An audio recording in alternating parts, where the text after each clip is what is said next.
Welcome to Football Queries.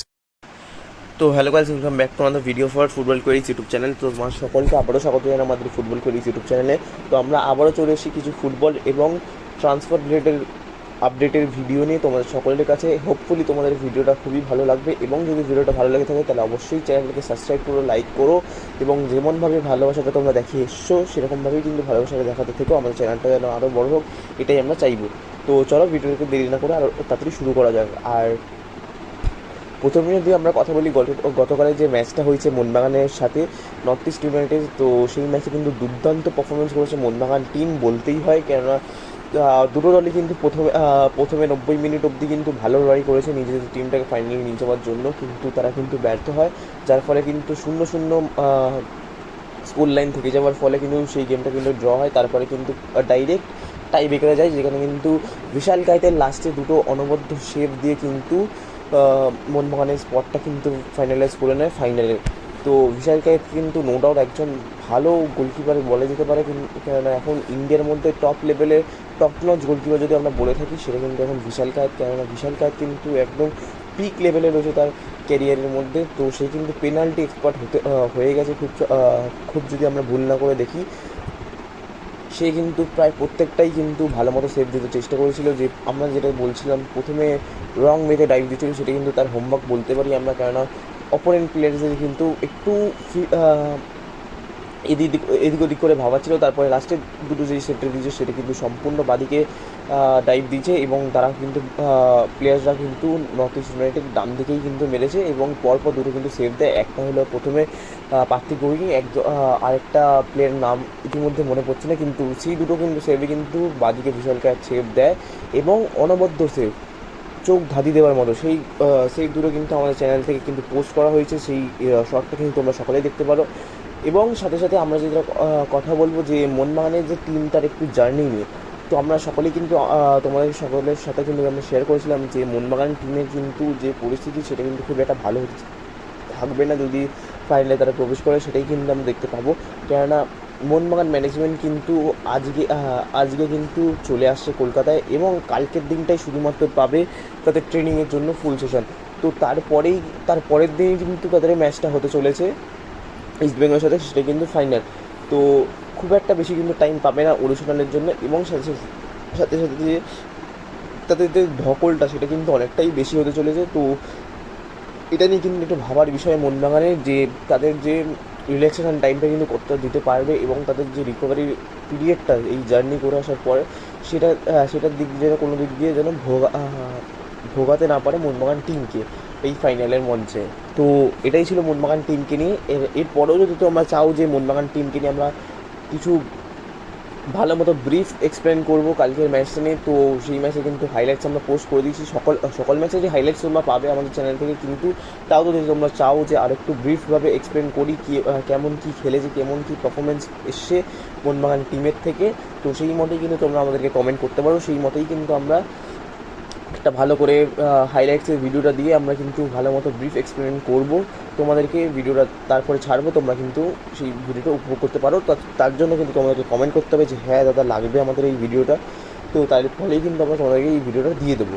তো এরপরে যদি আমরা চলে আসি সরাসরি ট্রান্সফার আপডেট নিয়ে, তো ট্রান্সফার আপডেটের মধ্যে কিন্তু প্রথমে আমরা যদি কথা বলি ইস্টবেঙ্গল ক্লাবকে নিয়ে, তো ইস্টবেঙ্গল এফসি কিন্তু ঝাঁপিয়ে পড়েছে জামশেদপুর এফসির মোহাম্মদ সালান এবং বার্লাকে নিয়ে।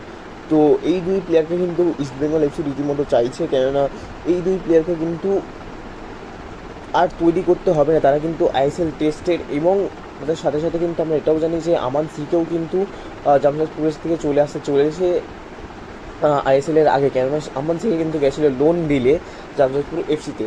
তো ইতিমধ্যেই কিন্তু এই তিনজন প্লেয়ার কিন্তু খুব সম্ভবত যোগদান করতে চলেছে ইস্টবেঙ্গল এফসিতে খুব শীঘ্রই। এবং খুব যদি না ভুল হয়ে থাকি, যদি ইস্টবেঙ্গল ম্যানেজমেন্ট অন্য কোনো অপশানসের দিকে না যায়, তাহলে কিন্তু আমান সিকে মোহাম্মদ সানান এবং বার্লা কিন্তু একদম বেস্ট অপশান হতে চলেছে জামশেদপুর এফসির থেকে।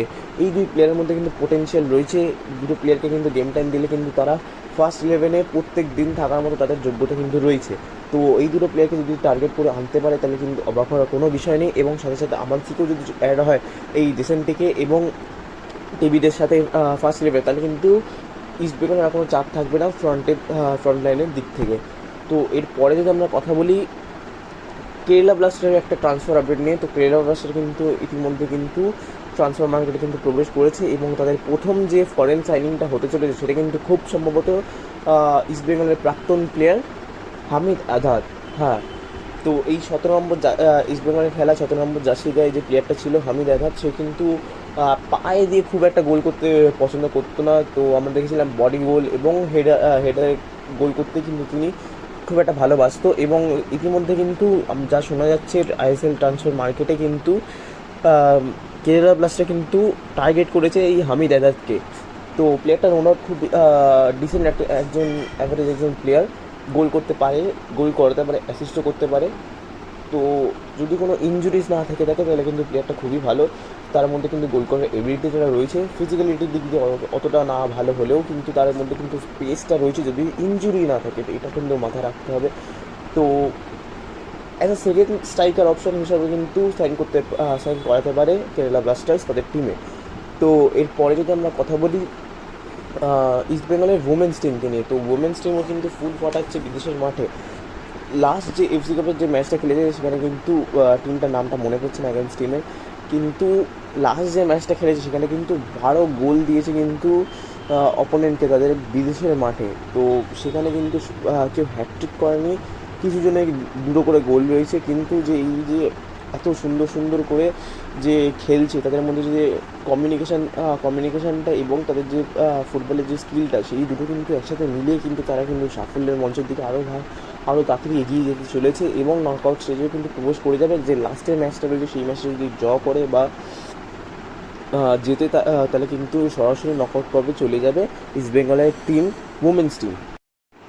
এরপরে যদি আমরা কথা বলে নিই ইস্টবেঙ্গলের যে ফরওয়ার্ড যে ফরেন স্ট্রাইকার ইফিয়ং, সো সে কিন্তু খুব সম্ভবত আসতে চলেছে রবিবার সকালবেলা, কেননা তার কিন্তু একটা প্রবণতা দেখা গেছে যে শুক্রবার মানে আজকে সকালবেলা কিন্তু তার ভিসাটা হাতে চলে আসার একটা সম্ভাবনা দেখা গেছে এবং তার ফলেই কিন্তু তিনি যদি চায় তাহলে কিন্তু চলে আসতে পারে রবিবার সকালবেলা, ইস্টবেঙ্গলের টিমের সাথে যোগদানও করতে পারেন। নো ডাউট সে কিন্তু ফিট রয়েছে এখন, কারণ ইস্টবেঙ্গল টিমের যে ফিটনেস কোচ, তো তার সাথে কিন্তু অনলাইন সেশনের মাধ্যমে কিন্তু তিনি তার ফিটনেসটাকে বজায় রেখেছেন এবং তার ফিটনেসটা কিন্তু খুবই একটা ভালো পজিশনে রয়েছে এবং তার সাথে সাথে কিন্তু তিনি যা যা এক্সারসাইজ রয়েছে সেইগুলো কিন্তু তার হোম টাউনে কিন্তু যেখানে তিনি রয়েছে সেখানে কিন্তু ভালো মতো প্র্যাকটিস করেছে এই ফিটনেস কোচের সাথে অনলাইন সেশনের মাধ্যমে। তো তার সঙ্গে কিন্তু কোনো ফিটনেসের জন্য অসুবিধা থাকবে না, শুধুমাত্রই থাকতে পারে একটা জেট ল্যাগ।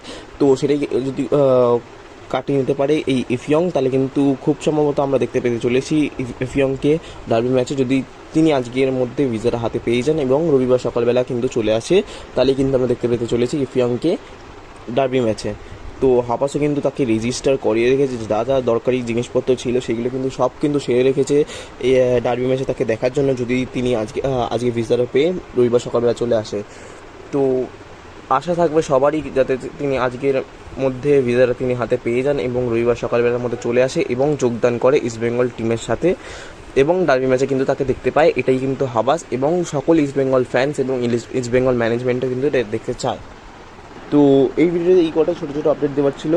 তো যদি ভিডিওটা ভালো লেগে থাকে তাহলে অবশ্যই চ্যানেলটাকে লাইক করো, সাবস্ক্রাইব করো, ভিডিওটাকে লাইক করো এবং ফলো রেখো এবং এতই গুরুত্বপূর্ণ আপডেটগুলো পাওয়ার জন্য। এবং লাস্টলি আমরা যেটা বলবো যে আমাদের চ্যানেলটা কিন্তু অনেকটাই ভালো মতো গ্রো করছে এবং তোমাদের সকলের ভালোবাসা এবং আশীর্বাদের গুরুজনদের ফ্যামিলি মেম্বার্সরাও কিন্তু অনেক বাড়ছে। আমরা চেষ্টা করব আমাদের তরফ থেকে বেস্ট কোয়ালিটির ভিডিও আনার জন্য, বেস্ট ইনফরমেটিভ এবং পারফেক্ট একদম ট্রান্সফারেটেড আপডেটস দেওয়ার জন্য তোমাদের কাছে রাখার চেষ্টা করব আমরা। তো তোমরা এরকমভাবে ভালোবাসা দেখিয়ে যেও। কিন্তু লাস্টে যে আমরা কথা বলবো একজন 6th ফরেনারকে নিয়ে, তো 6th ফরেনার বা 5th ফরেনার মনসলেভের যে রিপ্লেসমেন্ট, তো সে প্লেয়ারটা কিন্তু খুব সম্ভবত সাইন হয়ে গেছে গতকাল রাত্রিবেলা। এটা কিন্তু একটা রিউমার, আমরা কিন্তু শিওর না, জিনিসটা আমরা শিওর করবো, আমরা দিতে চাইছিলাম না অ্যাডভার্টটা, কিন্তু তাও মনে হলো যে তোমাদেরকে সকলকে দিই, তোমাদের ভালোবাসা দেখে আমাদের একটু লাগলো যে না অ্যাডভার্টটা শেয়ার করা উচিত। তো আমরা প্রথমেই বলে দিচ্ছি এটা কিন্তু একটা রিউমার, খুব সম্ভবত, যদি ভুল না হয়ে থাকে, এটা কিন্তু আমাদেরই সোর্স, অন্য কোনো বাইরের সোর্স নয়, খুব সম্ভবত আমরা যদি ভুল না হয়ে থাকি তাহলে কিন্তু গতকাল রাত্রিবেলা কিন্তু সাইন হয়ে গেছে ইস্ট বেঙ্গল ম্যানেজমেন্টে ওই ফরেন প্লেয়ারে। সেই ফরেন প্লেয়ারটা কে এবং কী করে সাইন হয়েছে বা আদৌ হয়েছে কি না সেটা কিন্তু আমরা বিস্তারিত ভালো মতো খুঁজে দেখবো ব্যাপারটা, এবং তারপরের ভিডিওতেই কিন্তু যখনই আপডেটটা পুরো পার্টিকুলারলি বেরিয়ে আসবে আমাদের হাতের সামনে, তো তারপরের ভিডিওতে কিন্তু তোমাদেরকে একটা পোস্টের মাধ্যমে বা ভিডিওর মাধ্যমে কিন্তু আমরা জানিয়ে দেবো। তো এই ভিডিওতে এইটুকুই ছিল, ততক্ষণের জন্য ধন্যবাদ। তো আবারও দেখা হচ্ছে পরবর্তীকালে ভিডিওতে।